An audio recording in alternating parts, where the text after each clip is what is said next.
Hello and welcome to another episode of Backyard Progression with me, Brennan Kinku, where I go through my backyard and talk a little bit about nature and video games and whatever else has been up. So, uh, this past week, um, Canada's been on fire, so in the current week's video, you'll see a little bit of air quality being just atrocious. You can smell it in the air. There's a very distinct burning smell. Also, I hadn't yet taken care of all of the Japanese knotweed that's becoming a real problem. So, not that it wasn't a problem before, but hey, it is a lot. I got a little bit of a later start today because of doing some construction on the additional room that I have. It's getting there, putting up the walls. Just wanted to have the insulation all tucked away, basically.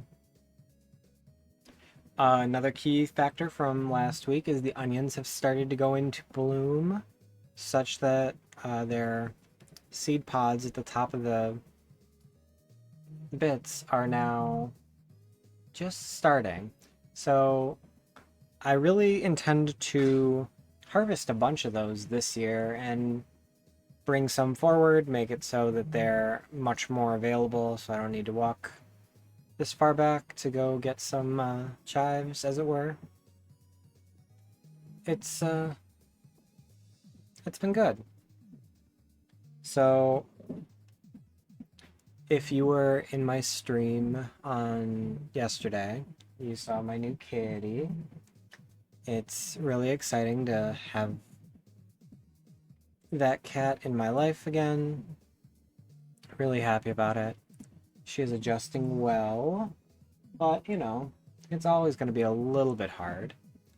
She's very cute, and uh, getting an inside cat used to outside and having that available to her is it's going to be slow. It's what can you do? I mean, going from the noises of the house being very set to outside having this cacophony of birds and insects and chipmunks and every other little critter while still having the road and uh, farming equipment and lawnmowers and everything. So it's going to be a process. She has spots she feels safe, and that's what's important to me. And it often makes me think of good RPGs. If you have a home base, like you do in a lot of different ones, you have a very safe place you can retreat to. Uh, Venturing out little bits further and further, you can explore and claim territory, making sure you understand different territories are safer and what kind of threats to avoid in them. But you have to build up that confidence. If you are Dragon Warrior 1 and you set up a high level area very close to the start of the game, you may discourage your player. You may be like, "Oh yeah, don't go over there." You can technically, but you don't wanna. You don't want to be over there. um, but if the starting village was over there, it'd be very hard to get started. You'd be very afraid to go outside. So I try to keep that mentality. These are the onion bulbs that I'm talking about. I try to keep that mentality when thinking about my kitty. So, slow steps, getting her acclimated in the house has been going pretty well. She's a good baby. She's right here. Little stream text. Yeah, she's a good bean. She's very cute, very cuddly, all of the affection.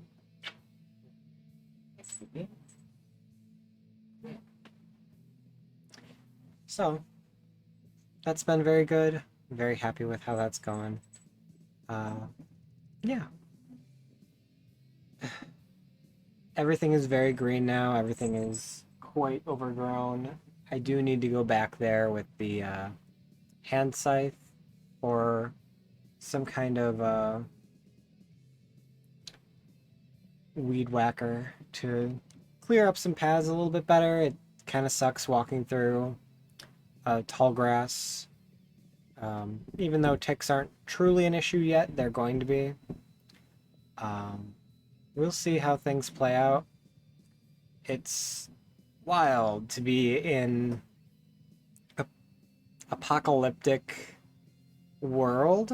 Like, people very regularly assumed that in apocalyptic post, you know, worlds where things will have gone wrong, zombies will be outbreaked or whatever, and society will collapse. But they don't talk about that period when everything's happening. And I always thought that would have been really interesting from a very odd point of view. Like, it's the millennial point of view, truly, of the world's falling apart. But I have to go to work and, still try to live my life and have a bank account and care about a credit score, I guess, because it's impossible to live. But, oh no, another world catastrophe. It happened. They bombed something. They blew it up. Some other thing exploded. The tectonic plates are gonna completely separate and we're gonna all float into the sea. Like, it's such an overload. It's wild that spaces can just catch on fire like California or Canada. Like, I don't really know where in Canada's on fire, but I can see the smoke. It's atrocious. I am not that close to Canada, but all the same, unreal. So, yeah, life's weird. Like, in these post-apocalyptic, like, in the beginning of the post, like, the very beginnings of things just all falling apart, everybody just goes about their day. Everything is still the same, just shitty. Like, there was an incredibly interesting movie. It wasn't very good, but it was interesting, called Wrist Cutters, that built upon the premise that the afterlife, if you committed suicide, was just a little bit shittier than the one that you came from. So everything's a little worse. Like, I think they had, like, cars kind of had holes in them and mileage was bad, but, like, society still kind of existed. And it really resonates with right now because everything feels real shitty. Everything seems like this could be better. We could have more, we could be doing more with our tax dollars and, helping make sure that poor people have places to live instead of, like, making sure that, the top 1% have tax cuts and that, they get free shit for whatever reason. Like, they don't need the free shit. The poor people need the free shit. Allocate funds appropriately, please. But it's kind of crazy to think about how messed up this timeline is and where we're going, what we're doing, and just how everything is right now. So, just have to kind of stay in the moment and stay with this whole world of this is the life we have right now. This is where we're at. I can't really do or change anything about it right now because I don't have that kind of power, and the people who do aren't doing anything. But what can you do? So, yeah, it's wild. Trying to actually play games again. That's been good. Um, it it's so funny to me that I kind of forgot how good games were in the 2000s era. PlayStation 2 had a lot of really cool classics, um, a lot of underrated stuff, a lot of overrated stuff for sure, but just that it's more available now and that people can play it and really kind of dig into some of these weird RPGs that were big and had a big following. It's uh, it's something. There's a lot to be had. There's a lot to see. Yeah. So it's really rough when you play a series of games that you don't have fun with. I wouldn't recommend it. It's definitely not not great playing games you don't like. So I'm gonna try to avoid that in the future. Like, it's hard, especially when you don't know if you're gonna like the game or not. I get that. That is something that a lot of people have, in that they'll be afraid to try a new game because it's new. It's not, or TV shows too. Like, there's some investment there of like, what if I don't like it? What if it's not very good? Then I'll have, killed what, a half hour? Killed an hour? Like, it's fine. Uh, so I think I'm done with Suikoden 2 for that reason. Like, it's just whatever.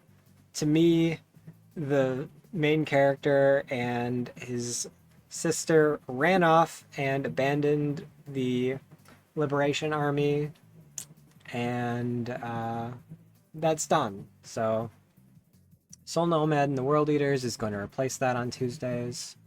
That's been really good. I've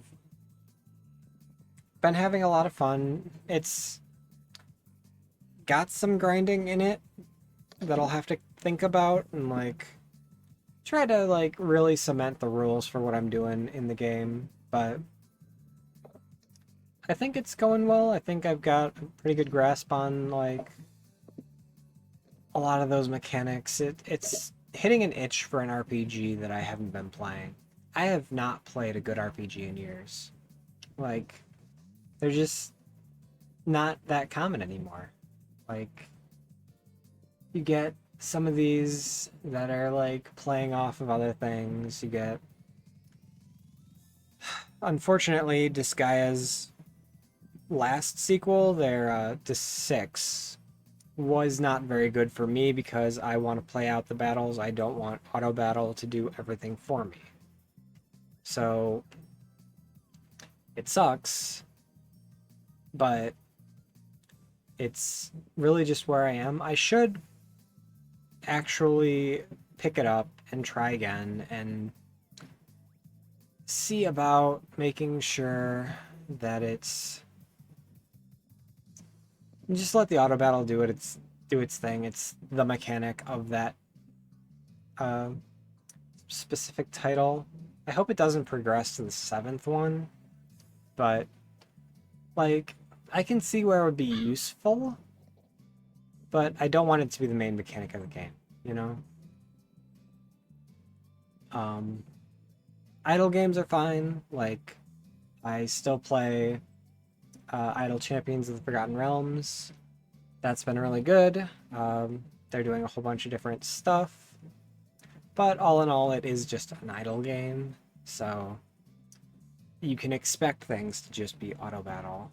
Like, you don't have to worry about any of that other nonsense. But with an RPG, you want some modicum of control. You want to feel like you're getting bigger and better and stronger and better skills and new skills that are generally replacing old ones and equipment and items and everything. It's it's hard for sure to like, cuz I feel like I've been suggested to play the Altair games, but figuring out where to start on that one is kind of a strange, and more and more I'm realizing games need to be better at introducing their mechanics as if it was your first time. Like, I can understand um so I'm using Disgaea again as a reference. Not everyone knows it, but it's whatever. They start you off, you can fight, you can use magic, you can move around the map. That's fine. They give you a battle or two of that, and they're like, hey, you can throw units. Throw. That's a new thing. Play with that a little bit. Cool. Okay. Then they add the item world. Then they add, reincarnation. Like, give you all of these different little tools here and there. As that progressed further, it doesn't feel like they're really doing that as well, of like, hey, these are all the different mechanics that we've added over 7 iterations or 6 iterations, depending. Good luck. Like, it's... I understand it can be really hard to tutorialize something, especially when you know it really well. I play a lot of Yu-Gi-Oh! Still. That is dear to my heart, but it is so opaque. Like, if you were to get into Yu-Gi-Oh! Today, never played before, wanted to know, wanted to play fairly well, it would take several weeks, in my opinion, of like intense sessions of, okay, this is how to play the game. This is what you need to do in this game. These are some of the mechanics. Here are some more mechanics. Here are some different ways cards interact. Okay. From there, we get into the different summons, the different, like... And then we get into deck building. And then we get into, like, it's huge. It would be very hard for someone who has no experience to do that. We're going to take a quick BRB to get to the second video. So, today, it's a little bit later than usual, but you can see just how bad the air quality is. Everything is just a little foggy. That's the smoke. You can see everything looks like it has a filter on. That's the smoke changing the way the sun is hitting everything right now. It is unreal. I have never seen anything like this here, ever. In my 36 years of being on this planet, this is new. New shit today. I feel like, what was that? There was a zombie movie that started like that. Like, same shit, different day? Nah. Got different shit today. So, our general drought is kicking off as well. Like, we've had that for a bit. Little froggies are doing okay. For those concerned, they have those pools of water, and they are happily destroying any mosquitoes that try to lay eggs. So that's going well. I've been majorly concerned about reducing the amount of standing water, and yeah, that's not an issue currently. So hopefully we have a very low mosquito year, but hopefully we get some rain. Shouldn't be this dry all the time, and we should have some help here in getting some fires under control. It's a lot. It's so hard to just exist anymore. Like, how can people be so blind to environmental change. Like, there's just so much going on. There's the consequences of so many actions in play here. And this is part of what I was talking about. Like, this is just a little bit too high, but I really do want to gather some of these onion bits before chopping everything down. So we'll get there. That's the plan.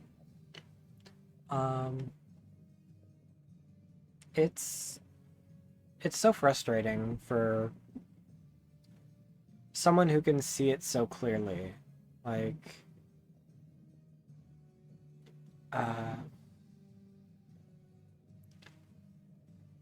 it's that same token of ignorance is bliss, of people who do see the issues, they do see the problems, are going to be more upset and generally be more depressed because we see what's going on, we see how things are going.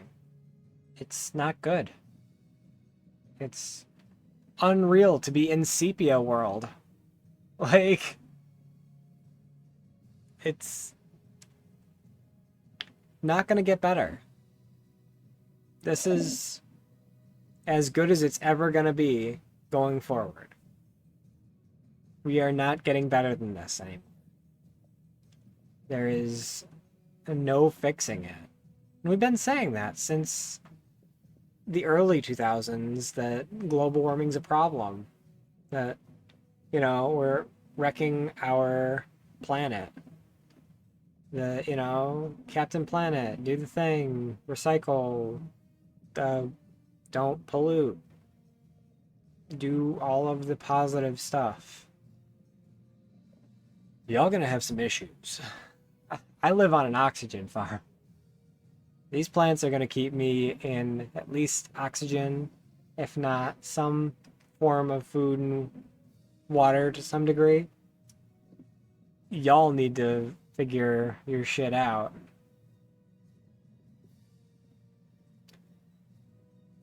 It's so messed up.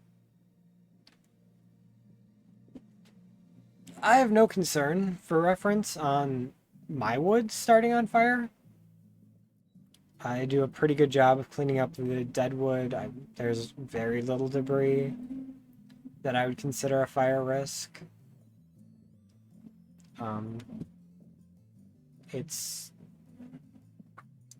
nothing is all that dry. Like, as I do these walks, I tend to pick up a lot of the dry stuff and the dead and move it to places where it can reintegrate into the earth or be burned or become charcoal. And at some point maybe even become different, woodworking pieces, but not yet. So we can all only do our best, and it's truly big corporations that need to change.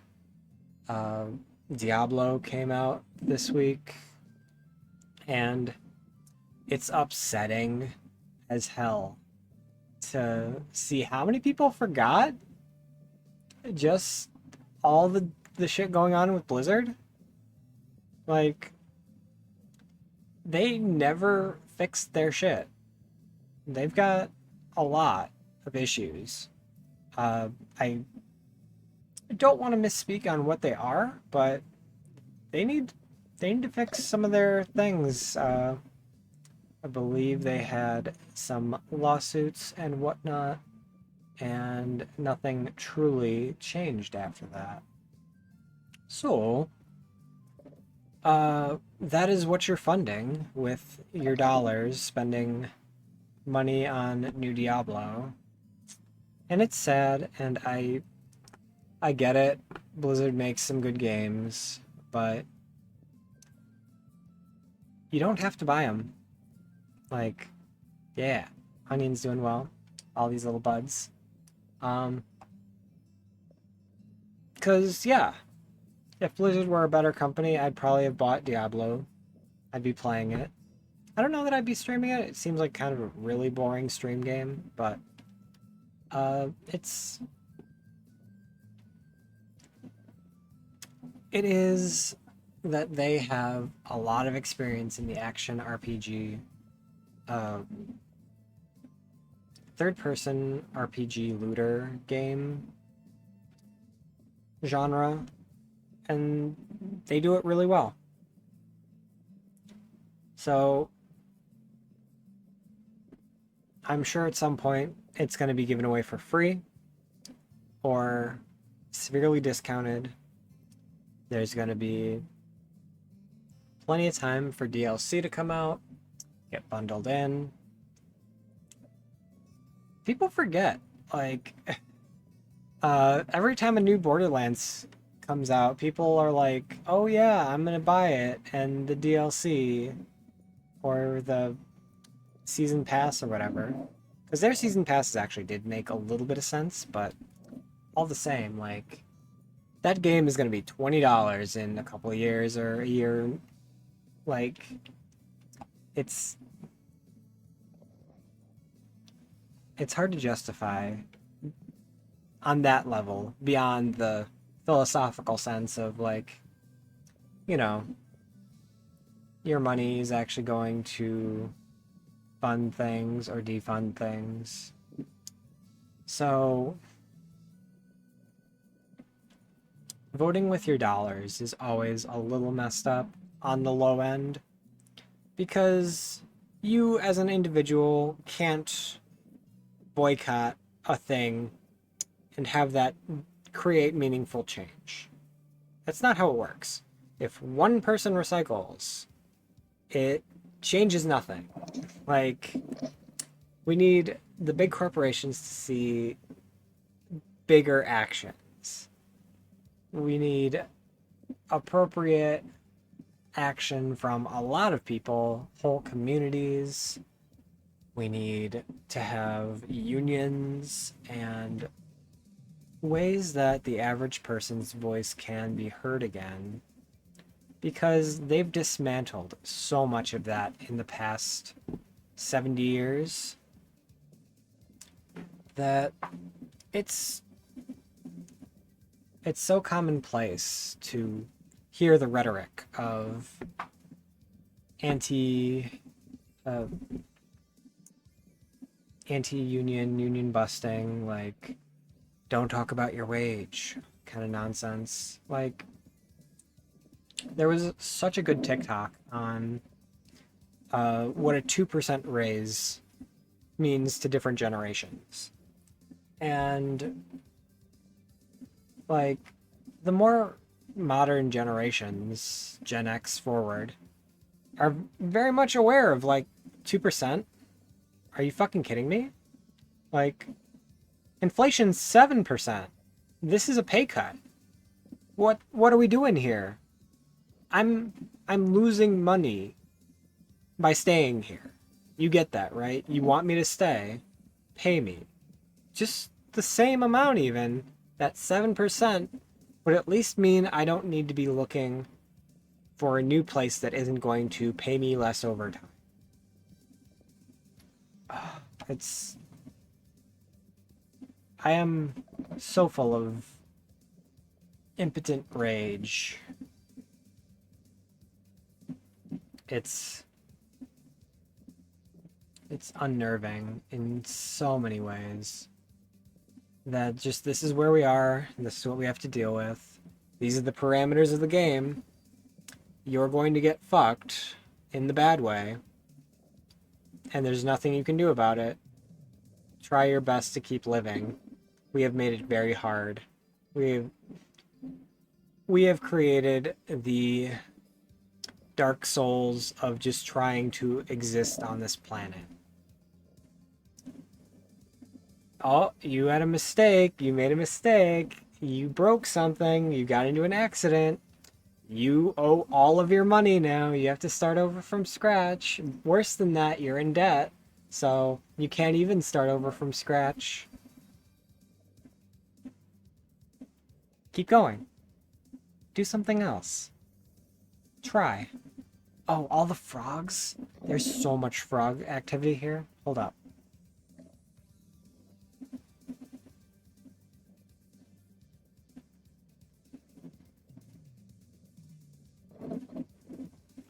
so good.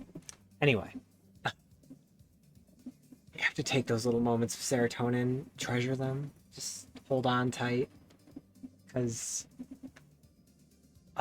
it's so shocking, so unnerving to see the smoke, to see all of the to be able to see the air quality being bad.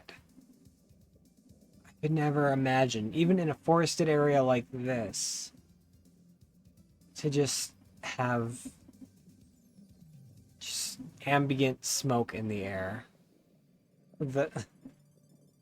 Just the equivalent of smog just hanging out. Like, what? What are we doing? Oh, boy. I truly hope that things get better. But I have no idea how that's gonna happen. Like, I love to be optimistic. I love to think, like, hey, hopefully we get a couple more Democrats in office that will maybe lean things a little bit closer to the left. Because we are far over, let's see, camera things. We're here at the right. We're like right about here. So the right's a little further, but, or, way off the map, depending on who you are. But we would like things to be, past centrist to the actual left. Like, over here. This would be great. But, yeah, we're over here. Like, it's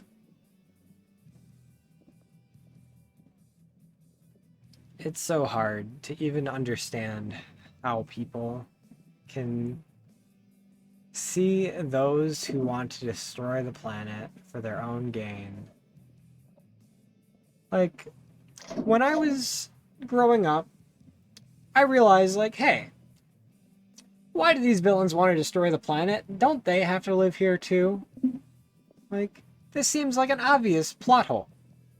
No one would ever really do this. Oh, pity me. Who knew people saw these folks as their role models and were like, oh, yeah, fuck that Captain Planet guy. Yeah, I can just pollute and do everything I need to make money.